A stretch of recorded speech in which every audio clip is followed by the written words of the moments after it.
Hello everyone, welcome back smart study hub. आपके अपने YouTube channel पे आप सभी का स्वागत करते हैं। आज मैं डिटेल में बात करती हूँ डीएसएसबी 2023 के बारे में। वैकेंसी जो है 26,000 वैकेंसी आने वाली है, टीचिंग और नॉन टीचिंग दोनों ही तरीके की। तो इसके लिए किस तरीके से आपको फॉर्म भरना है, कितनी आपकी फीस है, एज क्राइटेरिया क्या है और सिलेबस क्या है, डिटेल में छोटी सी वीडियो में आपको बताऊंगी। लास्ट तक क्लास में बने रहें।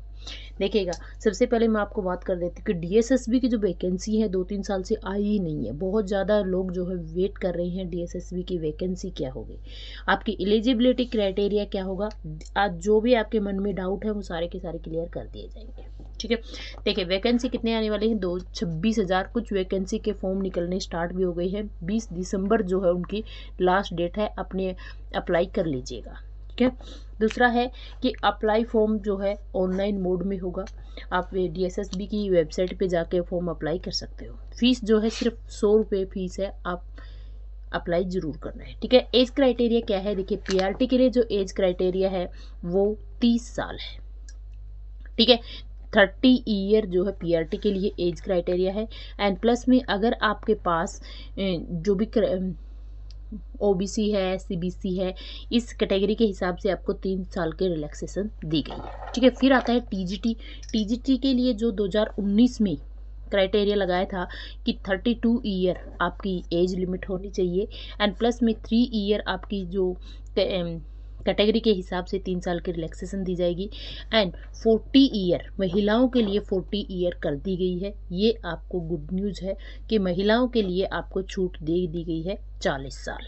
ठीक है, फिर आता है पीजीटी। पीजीटी के लिए जो आपकी एज है वो 32 ईयर है। ठीक है, एंड प्लस में 3 ईयर आपकी जो कैटेगरी वाइज रिलैक्सेशन दिया गया है वो। ये तो था आपका एज क्राइटेरिया कि एज क्या होनी चाहिए। तो एक बहुत सारे बच्चे जो हैं सिर्फ यही सोच रहे थे कि 32 या 30 है, तो आप अपनी रिलैक्सेशन के हिसाब से अपने फॉर्म को अप्लाई ज़रूर कर सकते हो। ठीक है, फिर आती है कि एलिजिबिलिटी क्या है आपकी। एलिजिबिलिटी होगी आपकी क्या, देखिएगा टीजीटी के लिए आपके पास बीएड प्लस में आपके पास सी टेट होना ज़रूरी है। ठीक है, बीएड प्लस में सी टेट, तभी आप टीजीटी के लिए अप्लाई कर सकते हो। आपका स्पेसिफिक जो भी आपका सब्जेक्ट है ग्रेजुएशन में उसके हिसाब से। ठीक है, फिर आता है पीआरटी।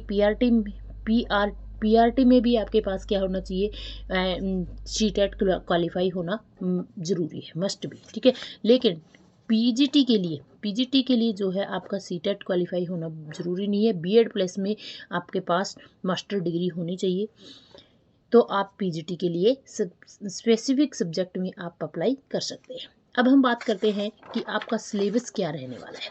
ठीक है, डीएसएसबी 2023 का जो पैटर्न है, टीजीटी का जो सिलेबस है वो क्या होगा। जनरल अवेयरनेस आएगी 20 नंबर की, क्वेश्चन मार्क्स रहेंगे आपके, क्योंकि हर एक क्वेश्चन का 1 मार्क्स रहेगा। ठीक है, 20 क्वेश्चन 20 मार्क्स हो जाएंगे। फिर आएगी जनरल इंटेलिजेंस या रीजनिंग एबिलिटी, जो है 20 मार्क्स की रहेगी, 20 नंबर की। ठीक है, फिर आता है अर्थमेटिकल एंड न्यूमेरिकल। जो मैथमेटिकल आता है 6 to 10, 6 to 8 लगा लीजिएगा। तो ये जो है अर्थमेटिकल एडवांस लेवल का 6 to 8, आप ध्यान देना। ठीक है ना, मैं 6 to 8 लिख रही हूँ, ये मत समझना कि एनसीईआरटी नहीं, एडवांस लेवल का अर्थमेटिकल आएगा 20 नंबर का। ठीक है, 20 क्वेश्चन आएंगे 20 नंबर का। फिर आते हैं इंग्लिश लैंग्वेज और हिंदी लैंग्वेज। ठीक है, अलग अलग सिलेबस में आपको बताऊंगी कि जनरल अवेयरनेस में आपके अलग अलग टॉपिक क्या क्या है और रीजनिंग के अलग अलग टॉपिक क्या है। सभी के डिफरेंट डिफरेंट टॉपिक्स जो है मैं आपको एक नेक्स्ट क्लास में बताऊंगी। अगर चैनल पे नए हैं तो चैनल को सब्सक्राइब जरूर कर लेना। डीएसएसबी से रिलेटेड जो भी क्वेश्चन आपके मन में है कमेंट करके मुझसे पूछ सकते हो। ठीक है, फिर आता है स्पेसिफिक सब्जेक्ट। स्पेसिफिक जो होंगे वो आपका 100 नंबर का आएगा। सबसे बढ़िया बात ये होती है डीएसएसबी में कि आपका सब्जेक्ट आता है 100 नंबर का, तो वो आप यहाँ पे कवर कर लेना है टीजीटी के लिए।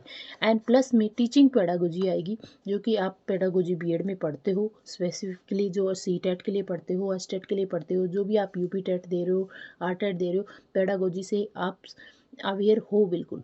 अगर आपने सी टेट किया है तो पेडागोजी को आप जानते होंगे। ठीक है, अब मैं एक स्पेशली बात करती हूँ। देखिए टाइम जो होगा वो 2 घंटे का होगा, ये भी आपको मेंशन रखना है। मतलब 200 क्वेश्चन होंगे, इतना ध्यान रखना है, क्योंकि सिलेबस मॉडरेट आता है। सिलेबस जो है क्वेश्चन जो है मॉडरेट आते हैं, लेकिन 200 क्वेश्चन 120 मिनट में कवर करने, तो आप देखो कि 1 मिनट में आपको एक क्वेश्चन, 1 मिनट के अंदर अंदर आपको 30 सेकेंड में एक क्वेश्चन को कवर करना है, तभी आप अपने सिलेबस को कवर कर पाएंगे। तो इसके लिए आपको ज़्यादा से ज़्यादा प्रैक्टिस करनी है, मेहनत करनी है, क्योंकि अभी वैकेंसी आ गई हैं तो जल्दी ही आपका एग्ज़ाम भी होने वाला है। तो इसलिए मेहनत पे जुड़ जाइए, फोकस कीजिए बस एग्ज़ाम के ऊपर।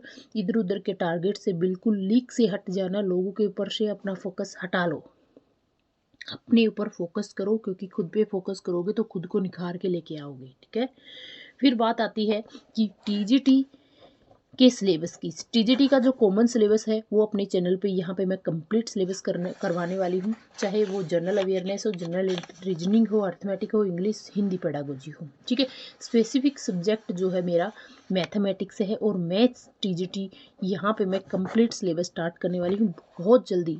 आज शाम से टीजीटी मैथमेटिक्स की क्लासेस शुरू हो जाएंगी, पीजीटी मैथमेटिक्स की क्लासेस ऑलरेडी स्टार्ट है, आप जाके देख सकते हो। लेकिन टीजीटी के लिए कंप्लीट 200 नंबर का सिलेबस यहाँ पे मैं विदाउट फीस कंप्लीट कोर्स कराने वाली हूँ। अगर आप चैनल पे नए हैं तो चैनल को सब्सक्राइब कर लेना और ज़्यादा से ज़्यादा क्लास को शेयर करना है। मिलते हैं नेक्स्ट टॉपिक के साथ, तब तक के लिए जय हिंद, जय भारत।